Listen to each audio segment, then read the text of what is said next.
ආයුබෝවන් මම වෝෂිනි ජයසූරිය අද දින අපගේ අධ්‍යාපනික වැඩසටහන සඳහා ඔබ සියලු දෙනාම සාදරයෙන් පිළිගන්නවා. අධ්‍යාපනය යනු දැනුම ලබා දීම පමණක් නොව පුද්ගලයෙකුගේ චින්තනය, ආකල්ප සහ හැකියාවන් සංවර්ධනය කරන ක්‍රියාවලියක්. එහිදී ගුරුවරයා මඟ පෙන්වන්නෙකු, උපදේශකයෙකු සහ ශිෂ්‍යයාගේ අනාගතය ගොඩනගන වැදගත් පුද්ගලයෙකු ලෙස කටයුතු කරනවා. අද අපි සාර්ථක ගුරුවරයෙකු සතු විය යුතු වෘත්තීය හා මානවීය ගුණාංග පිළිබඳව සාකච්ඡා කරනවා. ඒ සඳහා අද අප සමග එක්ව සිටින්නේ අධ්‍යාපන ශාස්ත්‍රයේ විශේෂඥයෙකු වන ආචාර්ය ධනුෂ්ක මහත්මයායි. ආචාර්යතුමනි අපගේ වැඩසටහන සාදරයෙන් පිළිගන්නවා. සාකච්ඡාවට ආරම්භයක් වශයෙන් ආචාර්යතුමනි වර්තමානයේ ගුරුවරයාගේ භූමිකාව පෙර පැවති සාම්ප්‍රදායික භූමිකාවට වඩා බොහෝ වෙනස් වී තිබෙනවා. වර්තමාන අධ්‍යාපන ක්‍රියාවලිය තුළ ගුරුවරයාගේ භූමිකාව සාම්ප්‍රදායික දැනුම ලබා දෙන්නෙකුගෙන් ඔබට ගොස් මාර්ගෝපදේශකයෙකු සහ ඉගෙනුම් පහසුකම් සපයන්නෙකු බවට පත් වී තිබෙනවා.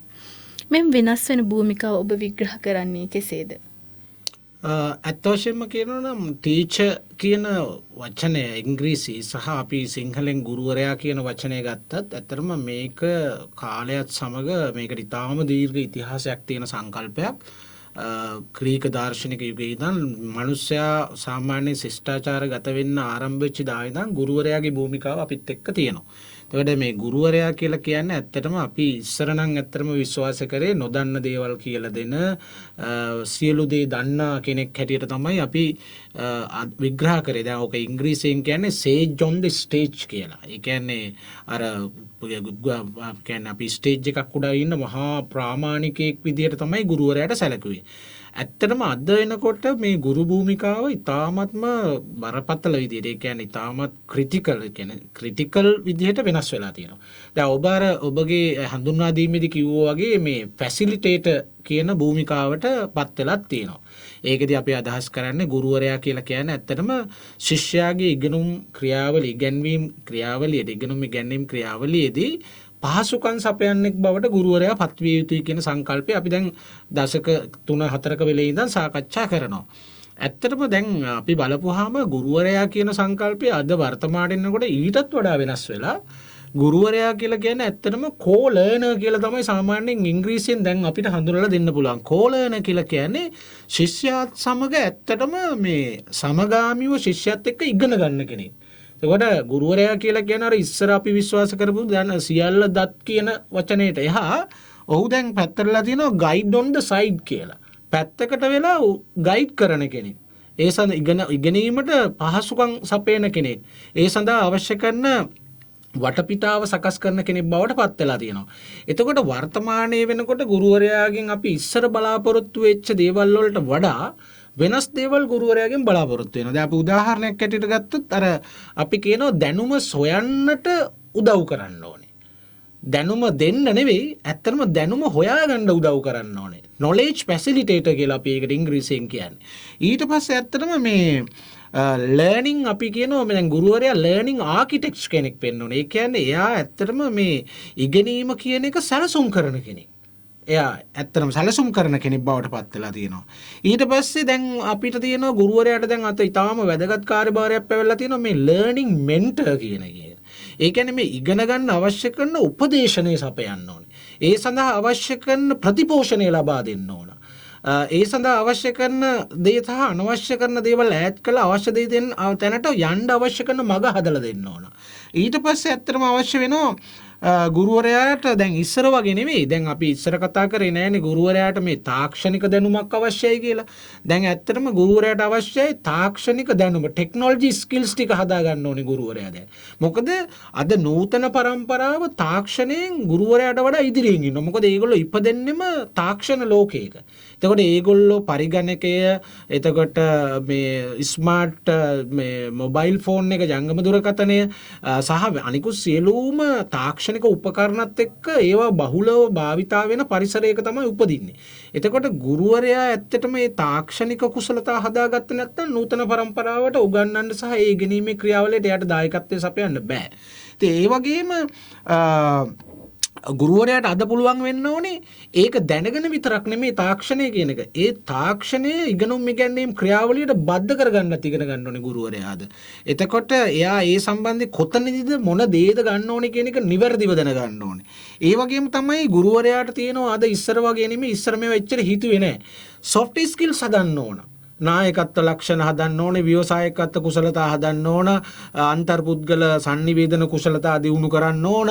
මේ වගේ විශාල කාර්යභාරයක් තියෙනවා.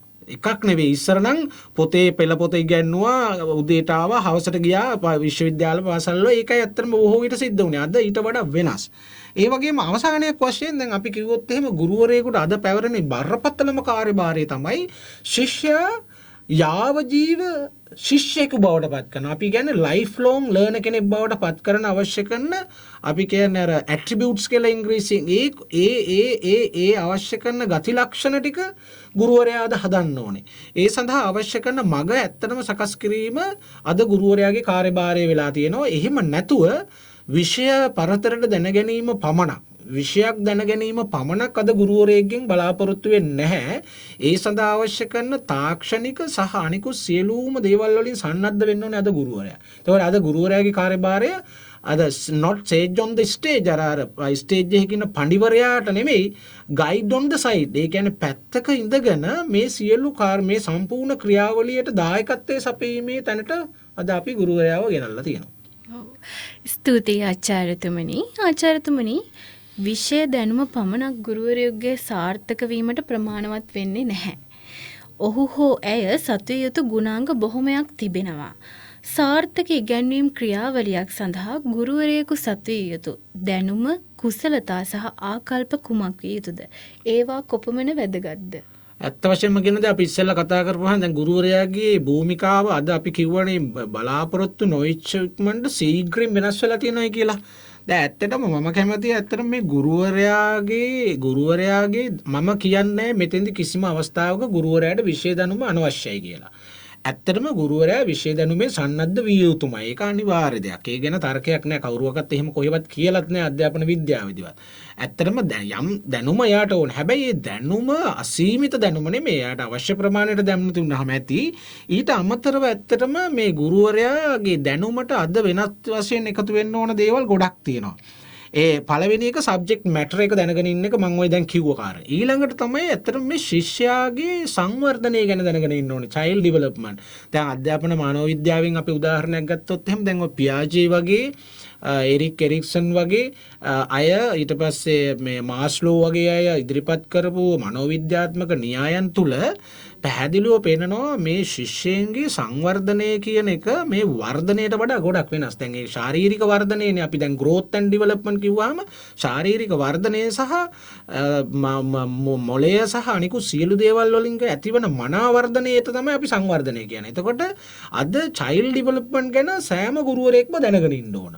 එයා පන්ති කාමරේ ශිෂ්‍යයට කතා කරන විදිය, ඒ ශිෂ්‍ය සමග හැසිරෙන විදිය, ශිෂ්‍යයාට ගයිඩ් කරන විදිය, උපදේශනය ලබා දෙන විදිය මේ සියල්ලටම ඇත්තටම අධ්‍යාපන විද්‍යාවේ අධ්‍යාපන මනෝවිද්‍යාවේ ඉතාමත්ම හොඳ පසුබිමක් සහ න්‍යායාත්මක තොරතුරු විශාල වශයෙන් තියෙනවා. ඇත්තටම ඒව ප්‍රායෝගිකව භාවිතා කරන්න තියෙන හැකියාව තමයි ගුරුවරයෙකුට අද ඕන දැනුම පැත්තේ. එහෙම නැතුව අර න්‍යායන් දැන ගැනීමම නෙවෙයි. ඒ න්‍යායන් ප්‍රායෝගිකව භාවිතා කරන්න දැනගන්න ඕනේ. ඊට පස්සේ තමයි teaching methods. දැන් අපි මේක කිව්වොත් එහෙම අද ගුරුවරයෙකුට teaching methods කිව්වහම දැන් ඉස්සරත් ගුරුවරු මේ ඉගැන්වීම් ක්‍රම පාවිච්චි කළා. දැන් අපි වැඩියෙන්ම ලෝකේ බහුලවම ප්‍රසිද්ධම ක්‍රමයනේ මේ දේශන ක්‍රමය. ඒකට දේශන ක්‍රමය නෙවෙයි දැන් අද තියෙනවා අධ්‍යාපන විද්‍යාවේ තාක්ෂණයත් එක්ක බද්ධ වෙලා එන විශේෂ ඉගැන්වීම් ක්‍රම සකස් වෙලා. දැන් ওই game based learning කියන එකට අපි කියනවා gamification කියලා. දැන් ඒ වගේ දැන් ඊට පස්සේ project based learning කියන එක නම් පරණ තිබුණා. දැන් ඒක ඊ타ත්ම ශීඝ්‍ර වශයෙන් වෙනස් වෙලා අද නූතන ලෝකෙට ගැලපෙන්න හදාගෙන තියෙනවා. ඊට පස්සේ දැන් අපි දන්නවා PBL කියලා එකක් තියෙනවා, problem based learning කියලා එකක්. මේ ප්‍රශ්න දැන් සිංගප්පූරු වගේ රටවල් පාවිච්චි කරන ක්‍රම. එතකොට රිෆ්ලෙක්ෂන් කියන එකක් දැන් මෙතඩ් එකක් හැටියට පාවිච්චි කරන. ඒ කියන්නේ අතීතයේ ළමයිගේ අත්දැකීම් සහ ඔවුන්ගේ තියෙන දේවල් නැවත සලකා බලලා ඒ තුලින් ළමයින්ට දියුණු වෙන්න අවශ්‍ය කරන විදියට මඟ පෙන්වන්න මේ ක්‍රම පාවිච්චි කරන්න පුළුවන්. ඊට පස්සේ අවසාන වශයෙන් ඇත්තටම ගුරුවරයා ඇසෙස්මන්ට් ගැන දැනගන්න ඕනේ. මේක ශිෂ්‍යයෙක් ඇසෙස් කරන්නත් දැනගන්න ඕනේ. ඒක වෙනමම ඇත්තටම කලාවක්. ඊට පස්සේ අවසාන ඇත්තටම මේ ටීචර්ට තියෙන ඕන ඇටිටියුඩ්ස් තමයි එම්පති කියන එක. ඒ කියන්නේ සහකම්පන ශිෂ්‍යයාව නිවැරදිව තේරුම් ගන්න පුළුවන් වෙන්න ඕනේ. ඒක.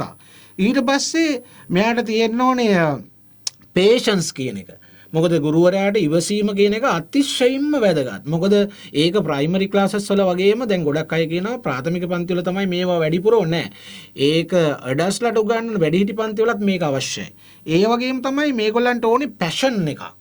ගුරුවරයාට තියෙන්න ඕනේ ඔහු ඇය විසින් නිර්මාණය කරගත්තු කිසියම් ඉගැන්වීමේ පැෂන් එකක් එයා හදා ගන්න ඕනේ. ඇත්තටම දැන් අපි ගොඩාක් දුරට බලනකොට ගුරුවරයාට මේ පැෂන් එක අතිශයින්ම වැදගත්. මොකද ඒකට තමයි ශිෂ්‍යයා ආදරය කරන්න සහ ශිෂ්‍යයා ගුරුවරයා එක්ක බැඳීමක් ඇති කරගන්න පටන් ගන්න තැන.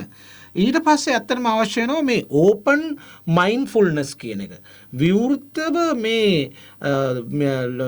විවෘත මනසක් මේගොල්ලන්ට තියෙන්න ඕනේ. ඒගොල්ලන්ට මේ තියෙන සිද්ධියෙන් නිවැරදිව හරියට ඒකේ යථාර්ථය තේරුම් ගන්න පුළුවන් හැකියාව ගුරුවරයාට ඕනේ. අවසාන වශයෙන් ඇත්තටම ටීචර්ස්ලාට තියෙන්න ඕනේ ස්කිල්ස් ඉතාම කෙටියෙන් කිව්වොත් sannivedana කුසලතාවය අනිවාර්යයි. ඊට පස්සේ ක්ලාස්රූම් මැනේජ්මන්ට් පන්ති කාමර කළමනාකරන කුසලතාව ඕන. ඒ වගේම ඇඩැප්ටබිලිටි අවස්ථාවට ගැලපෙන විදිහට අනුවර්තනය වීමේ හැකියාවද ගුරුවරයාට ඕන. ඒ වගේම තමයි ටෙක්නිකල් ලිටරසි මම ඉස්සෙල්ලා කිව්වා වගේ මේ කාර්මික සාක්ෂරතාවය. යන්ත්‍ර සූත්‍ර මැෂින්ස් ඒවා හැසිරවීමේ හැකියාව ඇත්තටම අද ගුරුවරයා ළඟ කරගන්න ඕනේ. මම හිතන්නේ මෙන්න මේවා තමයි නූතනයේ ගුරුවරයෙක් සතු දිවිය යුතු දැනුම ආකල්ප කුසලතා හැටියට අපිට සලකන්න පුළුවන් වෙන්නේ. ස්තුතියි ආචාර්යතුමනි. සිසුන්ගේ ඉගෙනීමට සාර්ථක වන්නේ උනන්දුවෙන් විශ්වාසයෙන් සහ සතුටින් ඉගෙනීමේ ක්‍රියාවලියට සහභාගී වන විට. ශිෂ්‍යයන්ගේ විවිධ හැකියාවන් අවශ්‍යතා සහ ඉගෙනුම් රටා හඳුනාගෙන ඔවුන්ට ගැළපෙන ඉගෙනුම් පරිසරයක් නිර්මාණය කිරීමේදී ගුරුවරයා සතු විය යුතු වගකීම කුමක්ද? ඇත්ත වශයෙන්ම කියනවා දැන් අපි මේ මෙතෙක් කතා කරපු වගේම දැන් ගුරුවරයා සතු වගකීම ඇත්තටම මේ අපි පැහැදිලිවම දැන් තේරුම් අරගත්ත ගුරුවරයා මොන වගේ වෙන්න ඕනේද ඇත්තටම ගුරුවරයා මොනවද කරන්න ඕනේ කියලා. ඇත්තටම මම කැමති ඇත්තටම මේ ගුරුවරයාගේ දැන් ටීචර් රෙස්පොන්සිබිලිටි එක නෙමෙයි ඇත්තටම ටීචර් accountability කියන වචනේ පාවිච්චි කරනවා. මොකද යම් කාරණා සම්බන්ධයෙන් ගුරුවරයා වග වෙන්න ඕන. ඇත්තටම මේ ගුරුවරයාට ඒ වගවීම තියෙනවා. විශේෂයෙන්ම අපි ගත්තොත් එහෙම ගුරුවරයා පන්ති කාමර තුල මේ ඩිෆරන්ෂියේටඩ් ඉන්ස්ට්‍රක්ෂන් කියලා අපි අද කියන්නේ මේ නූතන කාලයේදී අධ්‍යාපන විද්‍යාවේදී. ඒ කියන්නේ මේ ශිෂ්‍යයාගේ පෞද්ගලික අවශ්‍යතා ශිෂ්‍යයා පෞද්ගලිකව ඉගෙන ගැනීමේ ශෛලීන් තියෙනවා. දැන් ඒ දේවල් නිවැරදිව අධ්‍යයනය කළා ඊට ගැලපෙන්න ඉගැන්වීම් ක්‍රම සකස් කරගන්න ඒ ක්‍රියාකාරකම් සකස් කරගන්න ඇත්තටම අද ගුරුවරයාට පුළුවන් වෙන්න ඕන. ඊට පස්සේ විවිධ දැන් අපි ඒකට කියන්නේ ඉංග්‍රීසියෙන් මල්ටිපල් ලර්නින් මෝඩ්ස් කියලා. දැන් අද තියෙනවානේ ඉස්සර නම් මූණට මූණ අපි හම්බෙලා තමයි ඉගෙන ගත්තේ. අපි ඔකට කියන්නේ ෆේස් ටු ෆේස් ලර්නින් කියලා. දැන් අද ෆේස් ටු ෆේස් ලර්නින් නෙවෙයිනේ. අද ෆේස් ටු ෆේස් ලර්නින් වලට අමතරව තියෙනවා ඊ-ලර්නින්, බ්ලෙන්ඩඩ් ලර්නින්, උබිකියුටස් ලර්නින්, ඊට පස්සේ ඔන්ලයින් ලර්නින්, දැන් අද තියෙනවා මොබයිල් ලර්නින්. දැන් මේ එක එක මෝඩ්ස් තියෙනවා. දැන් ඇත්තට අද ගුරුවරයාට අර ඉස්සර පන්ති කාමරේ කරපු දේ එකට අමතරව කොච්චර දේවල් දැනගන්න තියෙනවද කියලා දැන් අපිට පැහැදිලි. එතකොට කොයිතරම් මෝඩ්ස් තියෙනවද? දැන් මේ එතකොට මේ සම්බන්ධයෙන් ඇත්තටම ගුරුවරයා හරියට උනන්දු වෙන්න ඕනේ.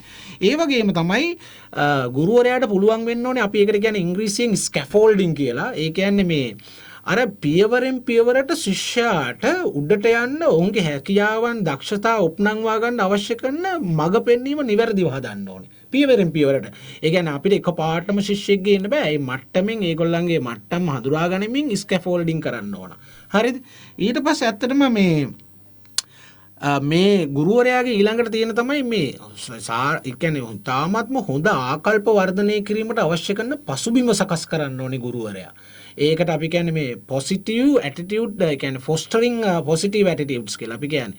ඒ කියන්නේ ඒකනේ දැන් අපි ගොඩක්ම විවේචනය කරන්නේ. ගුරුවරයාගෙන් මේක වෙන්නේ නැහැ. විභාග වලට යනකොට ආකල්ප සංවර්ධනය කිරීගෙන හිතන්න වෙලාවක් නැහැ.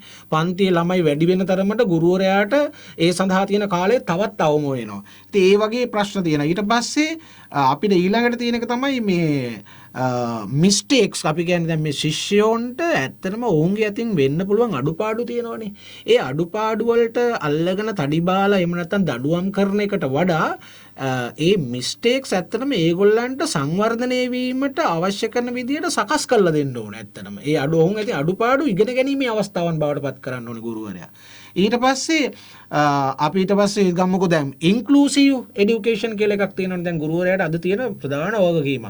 මොකද දැන් අද විවිධ විදිහේ ශිෂ්‍යයෝ ඉන්න පන්ති කාමරවල විවිධ කායික අපහසුතා මානසික අපහසුතා තියෙනවා. එතකොට මේ සියලු දෙනාට සමානව ඉගෙන ගැනීමට අවශ්‍ය කරන විදිහට ඉගෙනුම් ක්‍රියාකාරකම් ඇගයීම් ඊට පස්සේ ඉගැන්වීම ඇත්තටම අපි කියන්නේ ඒක කස්ටමයිස් කරන්න ඕනේ කියලා. ඒ ළමයාට ගැළපෙන විදිහට සකස් කර ගැනීමේ අභියෝගයක් අද තියෙනවා ගුරුවරයාට. අවසාන වශයෙන් අපිට තියෙනවා මේ ශිෂ්‍යයාට තියෙන ඇත්තටම මේ ගුරුවරයාට කරන්න වෙනවා ශිෂ්‍යයන්ගේ තියෙන ඔය ප්‍රයර් ලර්නින් ඒ කියන්නේ කලින් ඒගොල්ලෝ ඉගෙනගෙන දේවල් සිහිපත් කරන එක ඉතාම වැදගත් කාරණයක්. ඊට පස්සේ ස්ටුඩන්ට්ස් ලගේ තෝරා ගැනීම ශිෂ්‍යයන්ගේ තියෙනවා ස්ටුඩන්ට් චොයිසස් ඒ සඳහා අවශ්‍ය කරන මඟ සකස් කිරීම ඒවා උද්දීපනය කිරීමත් ඇත්තටම ඒවා අගය කිරීමත් ගුරුවරයා කරන්න ඕනේ. එතකොට ඊළඟට අවසානෙම කැළපෙන ප්‍රශ්නේ තමයි අපිට ඇවිල්ලා තියෙන්නේ. දැන් ගුරුවරයා උගන්වන දේවල් හැම වෙලේම මේ සාමාන්‍ය ප්‍රායෝගික ලෝකයට යා කරන්න ඕන. පන්තියේ උගන්වන සියලු දේවල් ළමයිට ප්‍රායෝගික ලෝකයේ කොහෙදද මේව වැදගත් වෙන්නේ? ඒවැ මොනවද ප්‍රායෝගික ලෝකෙදී කරන්න පුළුවන් කියන එක ගුරුවරයා හැම වෙලේම ඉස්මතු කරලා දක්වන්න ඕන. ඉතින් මෙන්න මේ ටික තමයි මම හිතන්නේ ගුරුවරයා කර යුතු දේවල් නූතන පන්ති කාමර තුල. ඔව් ඉතා සාර්ථක පැහැදිලි කිරීමක්. ඒ වගේම තමයි ආචාර්යතුමනි ගුරුවරයෙකුට ශිෂ්‍යයන්ගේ පෞරුෂ සංවර්ධනයට කළ හැක්කේ කුමක්ද? ඇත්තටම මේ ඔබගේ ප්‍රශ්නේ ඉතාම කෙටියෙන් පිළිතුරක් දෙනවා නම් මොකද දැන් ඔබ දන්නවා පාසලට දරුවා එන්න කලින් දරුවාටගේ ලෝකේ වීරයෝ ඉන්නේ දෙන්නයි. ඒ තමයි අම්මයි තාත්තයි. ඊට පස්සේ සමාජගත දැන් මේ සමාජානුයෝජන ක්‍රියාවලියත් එක්ක ළමයා ඊට පස්සේ එයාගේ පරිසරය තුලින් තවත් වීරයෝ ඕන තරම් හොයා ගන්නවා. හැබැයි පුද්ගලයෙක්ගේ ජීවිතයට වැඩිපුරින්ම බලපෑම් ඇති කරන පුද්ගලයෙක් තමයි චරිතයක් තමයි භූමිකාවක් තමයි ගුරු භූමිකාව කියලා කියන්නේ. එතකොට සාමාන්‍යයෙන් දරුවෙක්ගේ ජීවිතයේ අම්මටයි තාත්තටයි පස්සේ ඇත්තටම ඒ දෙන්නගේ ඒ භූමිකාවටත් එහා යන භූමිකාවක් ගුරුවරයා රඟපානවා. ඇත්තටම දැන් අපි හිතන්නේ පෞරුෂය කියන එක ඊටාම මේ සංකීර්ණ සංකල්පයක් හැටියට නිර්වචන රාශියක් අධ්‍යාපන මනෝවිද්‍යාවේ සපයලා දෙනවා. හැබැයි මේ සමස්ත පුද්ගල සිතුවිලි ආකල්ප හැසිරීම් සහ ක්‍රියාකාරීත්වයට තමයි පෞරුෂය කියලා කියන්නේ. එතකොට ගුරුවරයා කියලා කියන කෙනා මේ සමස්ත ක්‍රියාවලියටම විවිධාකාරයෙන් විවිධ අවස්ථාවලදී විවිධ මට්ටමින් බලපෑම් කරනවා. එතකොට පෞරුෂ සංවර්ධනයේ ඊටාම අපි ඒකට කියන්නේ ක්‍රිටිකල් ෆැක්ටර් එකක් තමයි ගුරු භූමිකාව කියලා කියන්නේ. ගුරුවරයා අඳින විදිය, කතා කරන විදිය, ගුරුවරයා ගරු කරන දේවල්, ගුරුවරයා නිග්‍රහ කරන දේවල්, ගුරුවරයා උද්දීපනය කරන දේවල්, ගුරුවරයාගේ මේ සියලු දේවල් ශිෂ්‍යයාට කාන්දු වෙනවනේ. එතකොට ශිෂ්‍යයාගේ පෞරුෂ සංවර්ධන ක්‍රියාවලියේ ඇත්තටම කියන්නේ මේ ගාමක බලවේගය හරිම සිංහලෙන් කිව්වොත් ගාමක බලවේගය තමයි ගුරු වෘත්තිය සහ ගුරු භූමිකාව කියලා කියන්නේ. එතකොට මේකට ඇත්තටම අපි කතා කරමු තවදුරටත් මේකට ගුරුවරයාට කරන්න පුළුවන් දේවල් අසීමිතයි. ගුරුවරයා අඳින පළදින විදිය පවා ශිෂ්‍ය පෞරුෂයට බලපානවා. ගුරුවරයා තෝරගන්න වචනය පවා ශිෂ්‍ය පෞරුෂයට බලපානවා. දැන් මම කෙටියෙන්ම කිව්වොත් එහෙම ඇත්තටම සමස්ත පෞරුෂ සංවර්ධන ක්‍රියාවලියේ ෆවුන්ඩේෂන් එක අපි කිව්වොත් ඉංග්‍රීසියෙන් පදනම තමයි ගුරුවරයා. ඒක තමයි තාම කෙටියෙන් කියන්න තියෙන්නේ. ස්තුතියි ආචාර්යතුමනි. අද වන විට තාක්ෂණය අධ්‍යාපනයේ අත්‍යවශ්‍ය අංගයක් බවට පත් වී තිබෙනවා. ඩිජිටල් තාක්ෂණය සහ නවීන ගුණුම් ක්‍රමවේදයන් සහ වර්තමාන ගුරුවරයා තම වෘත්තීය හැකියාවන් සංවර්ධනය කරගත යුත්තේ කෙසේද? ඒක ඇත්තටම කියනවා දැන් අපි මේ ගොඩාක් අවස්ථාවලදී මේ ගැන අපේ හැමතැන්වලදීම කතා වෙනවා. මට මේකට කෙටියෙන්ම උත්තරයක් දෙනවා නම් මෙහෙමයි කියන්න තියෙන්නේ. ඇත්තටම ගුරුවරයා අපි තේරුම් ගත යුතු දේ තමයි ඉස්සර ගුරුවරයාගේ භූමිකාව අද වෙනකොට 100%කින්ම අද වෙනස් වෙලා තියෙන්නේ. මම අර ඉස්සෙල්ලත් කිව්වා වගේ ගුරුවරයා අද not a sage on the stage stage එකක් මත ඉන්න පඬිවරයෙක් බවට නෙවෙයි. අද එයා ගයිඩ් ඔන් ද සයිඩ් කියලා මම ඉස්සෙල්ලත් කියන්නේ. එතකොට එයා දැන් දැනගන්න ඕනේ ඒ ගයිඩන්ස් එක ඒ ඉගැන්වීම ඒ මඟ පෙන්වීම නිවැරදිව කරන්න නම් එයාට කොයිතරම් දේවල් අද ඕනේද කියලා. දැන් ඕකට හැමෝම දැන් අද කියන්නේ ඉස්සෙල්ලාම අද ගුරුවරයාට තාක්ෂණය ඕනේ කියලා.